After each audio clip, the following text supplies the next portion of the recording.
Inclusivity. Hey everybody, you may notice that this is a re-upload, so yes, it is a re-upload. The reason I've taken the original video down was because I wish to re-edit it, add some stuff and remove stuff that people have asked me to remove, and as well I wish to say that this video has substantial evidence in it. After speaking with professionals, I realised that this could open me and even other people within the video up to huge lawsuits if Connor wished, which he doesn't have the money for, as I know personally. I've made this video and re-uploaded it as to say that all information in this video is alleged and you should do your own research. Thank you very much and watch the rest of the video. Inclusivity is the birth of the furry fandom and the fall of it. While inclusivity lets in loving, adoring, amazing artists, musicians and YouTubers, we got Foster, and you're never gonna believe who it is. Let's talk about race settlement. it also sparks a love for monsters, outcasts from other fandoms, general degenerates to take shelter and use their fandom as a scapegoat. Many examples of people include Ryan Hill, Canny Lupine and many more. Today I'll tell you the ongoing story of one you probably haven't heard of. Connor GOODWOLF.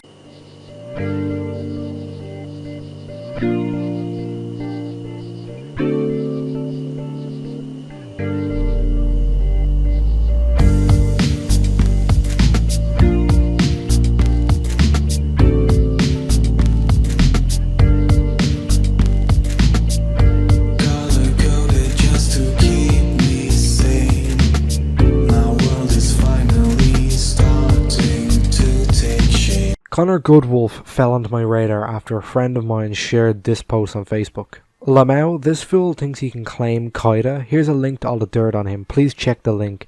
I think the link has solid evidence that he's a paedophile and a rapist. He's also been banned from a few cons. Please share. We need to take this fucker down. Edit, more screenshots and the saga continues.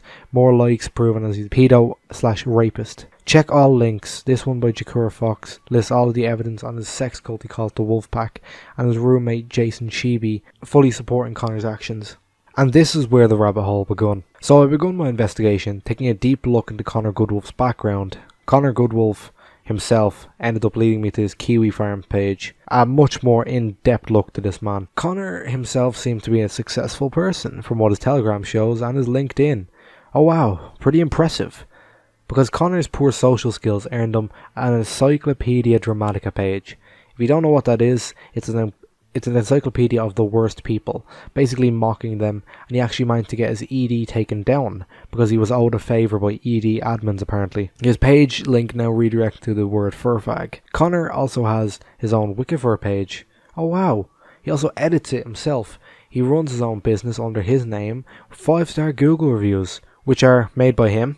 The only 5-star review is sucking him off, and when you click on the guy's profile there's only one review and it's Connor's business. And the second review is legit bashing him. Something else Connor loves to do is open carry laws. Good lord, don't you just love guns, my feller? God, I love the smell of my AGM-42 rocket in the morning. But unfortunately Connor got his gun taken off him for going into an airport with a firearm. Now, he wasn't arrested and wasn't charged for carrying a gun inside or on airport ground because of how Pennsylvania's laws work. In Pennsylvania, you can carry a gun, open carry anywhere on the grounds or even in the airport up until the TSA checkpoints. An archived convo from Anon Secrets shows us everything. It's not that he was carrying it, it's how he was carrying it. Remember how I said it's legal to walk around with a gun in Pennsylvania's airports? Well, it depends how you carry it. If you walk with a gun in hand, then you can be arrested because it seems like you are a threat to the populace. Also, remember how I mentioned that it's how you hold the gun and it's not how you wear a gun or you have a gun with you? Well, evidence from the court document that is free to view says that Connor GOODWOLF was outside the airport. He had opened the trunk of his car, taken the gun out, loaded it, was wearing SWAT-style military clothing, and he loaded the gun and put it on his hip and walked towards the airport.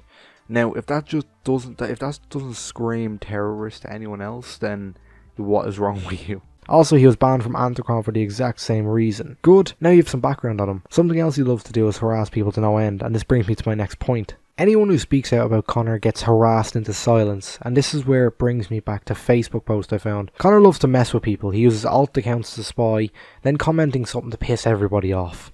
This person had to put up a Facebook post, pretty standard, showing off some new art, pretty standard stuff, and Connor decided to start the party, claiming to steal the artwork. Since Kida had committed libel or slander against him, he was stealing people's personas and then going, oh well, I'll take this as compensation.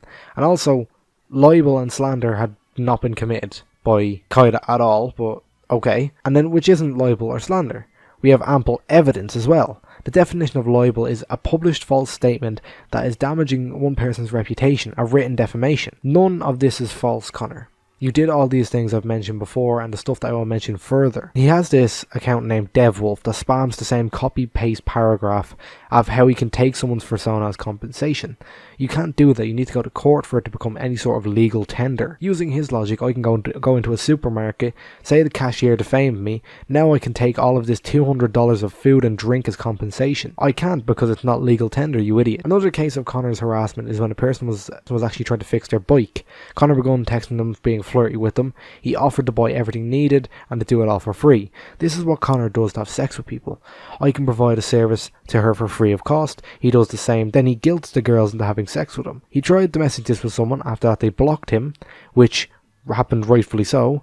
Connor, having some power in the Ohio for his chat, got the person removed and banned for not allowing him to hit on her. Then later he made a post on the Columbus FurCon post board saying that it's now a crime against the Furry to block admins, now giving him free reign to creep on girls without consequences. Connor also tends to push himself in areas where he's not wanted.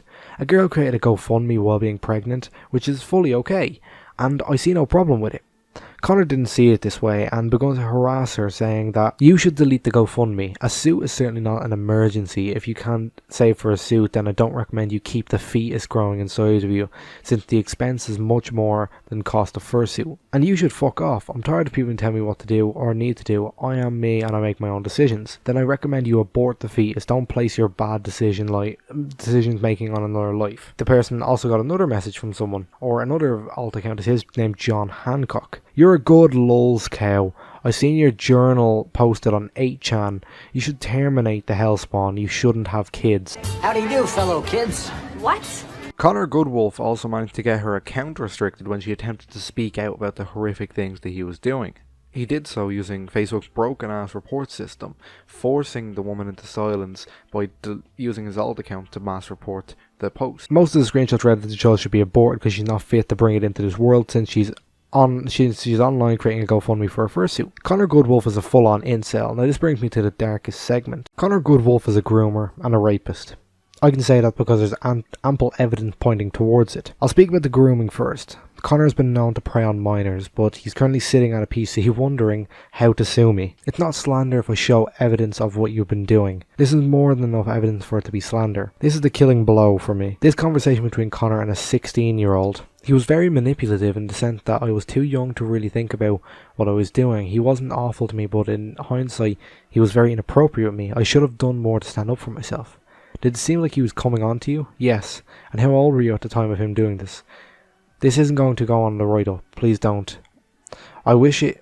If you wish for it not to be, that's fine. Well, keep me anonymous. That's fine.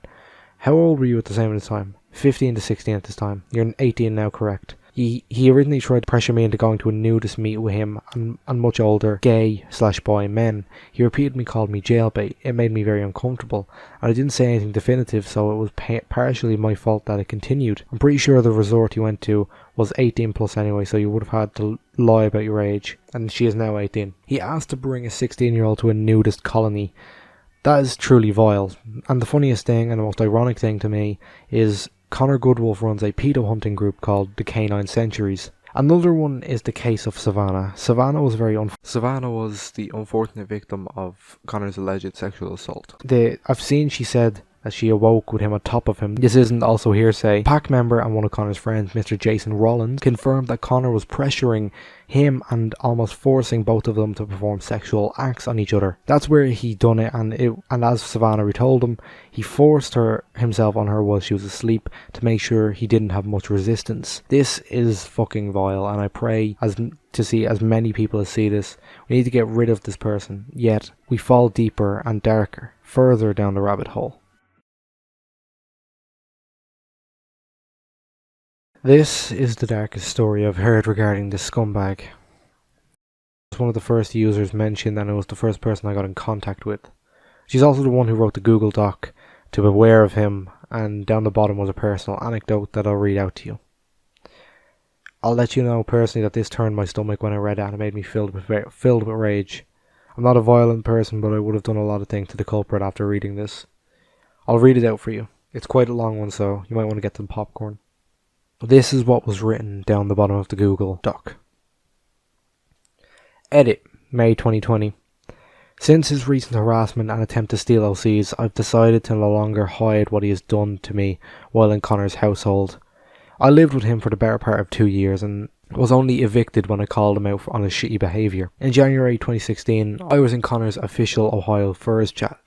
I noticed he was looking for a companion for a trip to San Francisco, and I messaged him about it.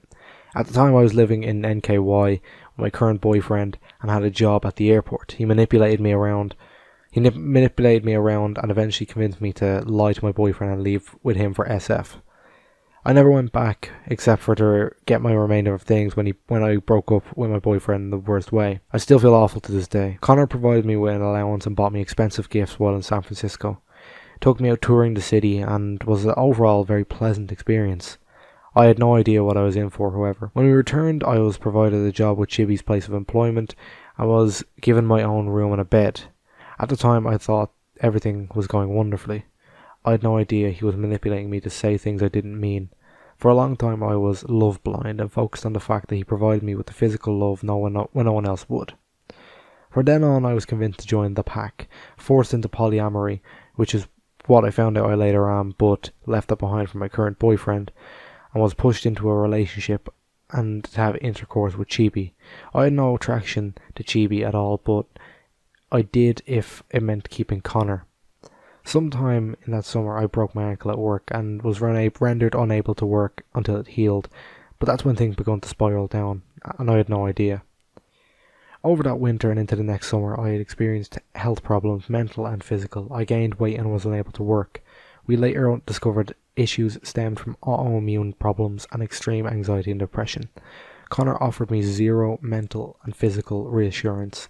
He used me as a sex toy and then left me to work in his basement. I tried to make my own space down there with him as I felt happier and was much more secure in his presence, but he told me to go back upstairs as he could work. It eventually got to the point where I was never allowed in the basement except for to feed the bunnies that he abused.